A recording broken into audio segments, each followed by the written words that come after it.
আচ্ছা, আমাকে একজন একটা প্রশ্ন করছে যে তোমার ধরো তোমাকে 1 বস্তা টাকা দেওয়া হলে তুমি কি করবা।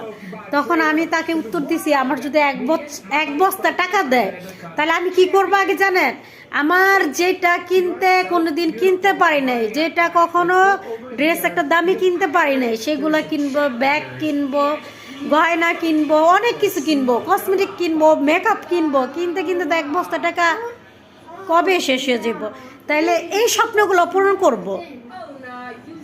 কারণ আমি যদি আরও একটু বয়স হয়ে যাই ধরেন, তখন এইগুলা কিনলেও কি লাভ, আর মাখলেও কি লাভ, একটা দামি ড্রেস পরলেও কি লাভ, আমি তো কোথাও যাইতেই পারবো না। তখন আমার লাঠি ধরে টুকটুক টুকটুক করে হাঁটতে হইব,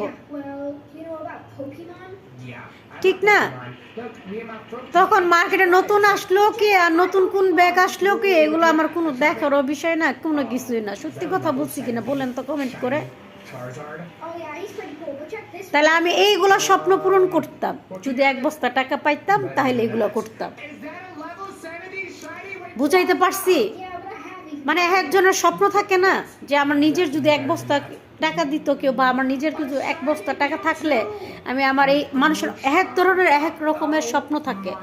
তো আমার স্বপ্ন থাকতে এগুলা ব্যাগ কিনতাম, অনেক কিছু কিনতাম, নিজের জন্য কিনতাম, নিজের স্বপ্নগুলা পূর্ণ করে ফেলতাম। ঠিক বলছি কিনা বলেন?